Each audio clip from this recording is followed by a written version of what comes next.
কাউকে অন্ধের মতো বিশ্বাস করলে সে তোমাকে অন্ধ ভেবে ঠকিয়ে চলে যাবে, এটাই বাস্তব। তোমার একটু অভিমানের জন্য যদি কারো চোখে জল আসে, তবে মনে রেখো তার চেয়ে বেশি কেউ তোমাকে ভালোবাসে না। বিশ্বাস কথাটি ছোট হলেও অনেক দামি, কারণ বিশ্বাস ছাড়া বন্ধুত্ব বা ভালোবাসা কোনোটাই টিকিয়ে রাখা যায় না। অর্থ থাকলে গোটা পৃথিবী সাক্ষাৎ নিতে চায়, আর না থাকলে আপনজনও পরিচয় দিতে লজ্জা পায়। যে যতই তোমায় কষ্ট দিক, তোমায় ভাঙার চেষ্টা করুক, তোমায় ভাঙতে পারবে না, যতক্ষণ না তুমি নিজে সেই কষ্টটা নিজের মধ্যে ধারণ করছো। স্বপ্ন পূরণের রাস্তায় অনেক বাধা আসবে, শেষ অবধি লড়াই করে যাও, হয়তো জিতবে নয়তো শিখবে। পৃথিবীতে সবচেয়ে সুখী ব্যক্তি পাগল, ঠকতেও জানে না, কাউকে ঠকাতেও জানে না। যে হাসতে পারে না তার জন্য কেঁদো না, যে ছেড়ে চলে যায় তাকে আর কাছে আসতে দিও না, আর যে মিথ্যা বলে তাকে কখনোই বিশ্বাস করো না। বৃষ্টির পরেই আবার সূর্য উদিত হবে, আমাদের জীবনটাও ঠিক এরকম। খারাপ সময় পেরিয়ে ভালো সময় সবার জীবনে আসবে। চিন্তা বাদ দাও, যা হয়েছে ভালোই হয়েছে, আর যা হচ্ছে তা ভালোই হচ্ছে।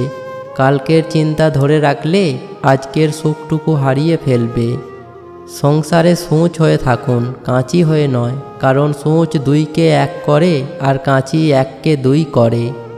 দিন শেষে বেঈমান মানুষগুলোই ভালো থাকে, শুধু ভালো থাকতে পারে না মন থেকে চাওয়া মানুষগুলো। বড় বিল্ডিংয়ের দিকে না তাকিয়ে কবরস্থানের দিকে তাকান, কেননা কবরস্থানে অনেক বড় বিল্ডিংওয়ালা ঘুমিয়ে রয়েছে। কেউ আছে কবরস্থানে, কেউ আছে আইসিইউতে, কেউ বা অসুস্থ হয়ে পড়ে আছে বিছানায়। আমরা যে আজ সুস্থ আছি, ভালো আছি, এটা কি বড় পাওয়া নয়? টাকা থাকলে ভালোবাসা, বন্ধুত্ব, আপনজন, প্রিয়জন সবাই খোঁজ নেবে, কিন্তু টাকা না থাকলে খোঁজ তো দূরের কথা, কেউ চিনেও চিনবে না। যত্ন করলে সব কিছুই সুন্দর থাকে, সেটা জিনিসপত্র হোক বা সম্পর্ক। অর্ধেক সময় পেরিয়ে গেল জীবনটাকে বুঝতে বুঝতে, আর এখন বাকি সময়টা কেটে যাচ্ছে বাস্তবতার সাথে লড়তে লড়তে। চরিত্র এমন রাখো যেন রাস্তা দিয়ে বাড়ি ফেরা মেয়েটা তোমাকে দেখে ভয় নয় ভরসা পায়। এই 5 ধরনের মেয়েকে ভুলেও বিবাহ করবেন না। বিয়ের আগে এখনই সাবধান হয়ে যান। এর মধ্যে 4 নম্বর কারণটার জন্য বর্তমানে ডিভোর্স বেশি হচ্ছে। আগেকার একটা কথা আছে, নদীর জল ঘোলা ভালো, জাতের মেয়ে কালো ভালো। সুতরাং জাতের মেয়ে দেখে আপনাকে বিয়ে করতে হবে। আজকের ভিডিওতে যে 5 ধরনের মেয়ের সম্পর্কে বলবো, এই 5 ধরনের মেয়ের মধ্যে যদি আপনি যে কোনো এক ধরনের মেয়েকে বিয়ে করেন, তাহলে 1 বছর, 2 বছর অথবা 3 বছরের মাথায় আপনার ডিভোর্স কনফার্ম। নাম্বার 1, যে মেয়ের স্বামী আছে। খাতা কলম নিয়ে আসুন, আমি লিখে দেব। আপনি জীবনেও সুখী হতে পারবেন না যদি স্বামী থাকা অবস্থায় কোনো মেয়েকে বিবাহ করেন।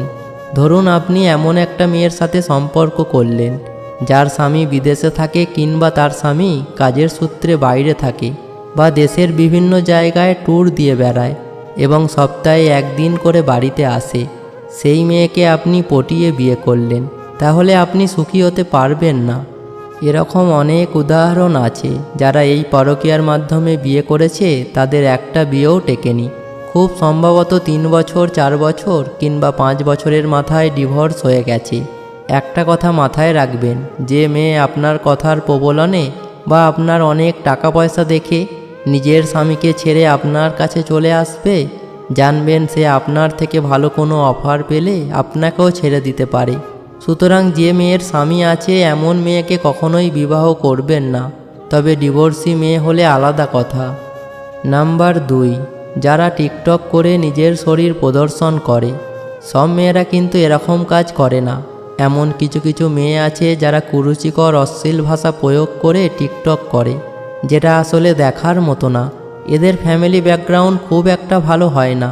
আপনি যদি এমন মেয়েকে বিয়ে করেন যারা টিকটকের পেছনে সময় দেয়, জানবেন সময়ের পরিবর্তনে ডিভোর্স হয়ে যাবে। এরা আপনার সাথে ভালো করে সংসার করতে পারবে না, কারণ এরা কখনোই সংসারই হয় না। ভারতে যদিও টিকটক ব্যান করা হয়েছে, আর ব্যান হওয়ার আগে এমন একটি ভিডিও ভাইরাল হয়েছিল যেখানে একটি বিবাহিত মেয়েকে বলতে শোনা গেছে যে আমার স্বামী যায় যাক, কিন্তু আমার টিকটক যেন আমাকে ছেড়ে না যায়। তাই এই ধরনের মেয়েদের থেকে 100 হাত দূরে থাকবেন এবং ভুলেও এমন মেয়েদের সাথে বিবাহের মতো সম্পর্কে আবদ্ধ হবেন না। নাম্বার 3, খালাতো বোন বা মামাতো বোন। আমি এই কথাটা কোনো ধর্মীয় দৃষ্টিকোণ থেকে বলছি না, আমি সামাজিক প্রেক্ষাপটের উপরে বিবেচনা করে বলছি। বোন হলো খুব আদরের, খুব স্নেহের জিনিস। আপনি আপনার মামাতো বোন, খালাতো বোন, চাচাতো বোন এদেরকে বোন হিসাবেই তো দেখেন। তো যাকে আপনি সারা জীবন বোন হিসাবে দেখে আসলেন, সেই বোনকে বিয়ে করে তার সাথে বাসর রাত কাটানো, এটা একটা ছোট লোকের কাজ।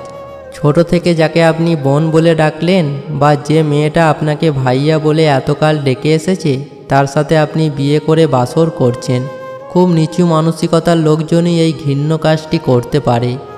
নাম্বার 4, যারা অ্যালকোহলে আসক্ত। এমন মেয়েদের ভুলেও বিয়ে করবেন না যারা মাদক আসক্ত বা অ্যালকোহল আসক্ত। বিশেষ করে ভার্সিটির মেয়েরা এই ধরনের নেশায় আসক্ত হয়। ভদ্র মেয়েরা বা একটা ভালো ফ্যামিলির মেয়ে কখনোই নিজে নেশা করবে না, এবং আপনি যদি নেশা করেন তো সে সেটা করতেও আপনাকে বারণ করবে। তাই এমন মেয়েদের বিবাহ করলে আপনি কখনোই আপনার দাম্পত্য জীবনে সুখী হতে পারবেন না। নাম্বার 5, সিগারেটখোর মেয়ে। এখন কিন্তু দিন দিন এই ট্রেন্ডিং মেয়েদের মধ্যে অনেক বেড়েই চলেছে যে সিগারেট খেতেই হবে। ব্যক্তি স্বাধীনতার নামে কিছু নারীবাদীদের এটাও বলতে শোনা যায় যে ছেলেরা যদি সিগারেট খেতে পারে তাহলে আমি কেন পারবো না। একটা ছেলে তার টি শার্ট খুলে প্রকাশ্যে হেঁটে বেড়াতে পারে, কিন্তু একটি নারী সেটা কখনোই করতে পারবে না। তাই সব জায়গায় সমান অধিকার দাবি করা যায় না। আর তাছাড়া ছেলে হোক বা মেয়ে, যে কোনো ধরনের নেশাই আমাদের জীবনহানির কারণ, আর এটা আমরা কম বেশি সকলেই জানি। মনে রাখবেন, কোনো ভদ্র ফ্যামিলির মেয়ে কিন্তু কখনোই এসব খাবে না। অতএব সেই মেয়ের পারিবারিক কোনো শিক্ষা নেই, আর যে মেয়ের কোনো পারিবারিক শিক্ষা নেই সেই মেয়েকে বিবাহ করবেন না, কারণ ওই মেয়েকে বিবাহ করলে 2 থেকে 3 বছরের মধ্যেই ডিভোর্স হয়ে যাবে। ভালোবাসায় নাকি মানুষ বদলে যায় শুনেছিলাম, আমি তো দেখি বিচ্ছেদ হওয়ার পর মানুষ বেশি বদলায়। গাধাকে সৃষ্টি করার পর সৃষ্টিকর্তা বললেন, তুই আজীবন কঠোর পরিশ্রম করবি, অন্যের বোঝা বয়ে বেড়াবি, তোর মাথায় কোনো বুদ্ধি থাকবে না, তোকে আয়ু দিলাম 50 বছর। গাধা বলল, সে কি, এত কষ্ট করে আমি এত বছর বাঁচতে চাই না, দয়া করে আমার আয়ু কমিয়ে 20 বছর করে দিন। সৃষ্টিকর্তা বললেন, যা, তাই দিলাম। এবার কুকুরকে বললেন, তুই হবি মানুষের সবচেয়ে বিশ্বস্ত বন্ধু, কিন্তু মানুষের উচ্ছিষ্ট খেয়ে বেঁচে থাকবি, তোর আয়ু হবে 30 বছর। এটা শুনে কুকুর বলল, দয়া করে একটু কম করে 15 করে দিন, এতদিন বাঁচতে চাই না। এইবারও সৃষ্টিকর্তা রাজি হয়ে গেলেন। এরপর সৃষ্টিকর্তা বানরকে বললেন, হে বানর, তোর একমাত্র কাজ হবে লাফিয়ে লাফিয়ে এক গাছ থেকে আর এক গাছে যাওয়া আর তামাশা দেখিয়ে মানুষকে বিনোদন দেওয়া। তোর আয়ু দিলাম 20 বছর। তখন বানর আবেগে কেঁদে বললেন, দেবেন যখন 10 বছর দিন, আমি এত বড় জীবন দিয়ে কি করব। এইবার সৃষ্টিকর্তা মানুষকে বলল, তুই হবি সৃষ্টির শ্রেষ্ঠ জীব, সবচেয়ে জ্ঞানী এবং বিচক্ষণ, তোর আয়ু হবে 20 বছর। সে তো খুশিতে পাগল হয়ে গেল, কিন্তু এত মহৎ জীবন নিয়ে মাত্র 20 বছর। সৃষ্টিকর্তাকে বলল, একটা কাজ করা যায় না, আপনি আমাকে গাধার ফেরত দেওয়া 30 বছর, কুকুরের 15 বছর আর বানরের 10 বছর দিয়ে দিন। সৃষ্টিকর্তা বললেন, নিজের ভালো পাগলেও বোঝে, তুই বুঝলি না, যা, তাই দিয়ে দিলাম। সেই থেকে মানুষ সুন্দরভাবে বাঁচে 20 বছর। পরের 30 বছর গাধার মতো সংসারের বোঝা টানে। তারপরের 15 বছর ছেলে মেয়ে যা দেয় তাই খেয়ে পড়ে বেঁচে থাকে কুকুরের মতো। আর তারপরের 10 বছর বানরের মতো কখনো এক সন্তানের বাড়ি তো কখনো আরেক সন্তানের বাড়ি, আর নাতি নাতনিদের বিনোদন দেওয়াই হয় তাদের প্রধান দায়িত্ব।